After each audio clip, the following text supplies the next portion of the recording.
आफूसँग भएको शक्ति जस्तो अहिलेको एक नम्बर शक्ति अमेरिका हो भने उसले आफ्नो शक्ति जोगाउन खोज्छ, ऊ पनि आइरहेको छ। र हिजोको जस्तो हामी आइसोलेसनमा बसेर हामी कसैलाई चिनाउँदैनौँ, असमग्र रहन्छौँ भनेर मात्रै अब हुने अवस्था छैन। हामीले चीनलाई, भारतलाई, अमेरिकालाई कसरी डिल गर्ने, उनीहरूबाट कसरी लाभ लिने, यो हामीलाई अवसर हो कि जोखिम हो भन्ने कुरामा त एउटा ग्रान्ड भिजन नबनाइ हुँदैन। त्यहाँनिर कूटनीतिको एकदमै प्रमुख भूमिका हुन्छ। तर तुलनात्मक हिसाबले हामी कूटनीतिक अभ्यासमा निकै कमजोर छौँ। त्यो खालको कूटनीतिज्ञहरू हामीले जन्माउन सकेका छैनौँ र हाम्रो राजनीतिक तहको पनि त्यसमा त्यो प्र्याक्टिसमा धेरै ध्यानै जान सकेका छैन। विडम्बनाको कुरा हो र यसले चाहिँ क्राइसिस निम्त्याउँछ, दुर्घटना निम्त्याउँछ भविष्यमा भन्ने मलाई लाग्छ। मैले त्यो जोखिम देखेको छु। अघि पनि प्रसङ्ग आएको थियो नि आनन्दलाई सरस्वतीसँगको कुरामा पनि, जस्तो यो भिक्षुहरूका कारणले तपाईँले त्यसमा अलिकति केही कुरा त भन्नुभयो होइन। भिक्षुले चाहिँ उताबाट माओवाद यता ल्याए जस्तो, कम्युनिजम ल्याए जस्तो होइन।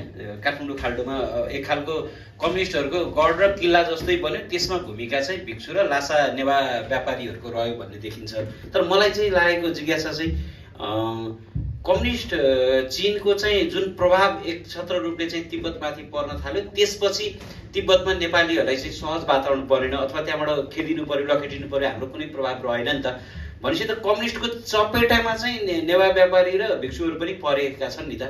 त्यसो हुँदाहुँदै पनि उनीहरू चाहिँ कसरी कम्युनिस्ट भएर फेरि काठमाडौँ खाल्डोलाई कम्युनिस्टको गढ बनायो होला? यसमा के छ रहस्य चाहिँ?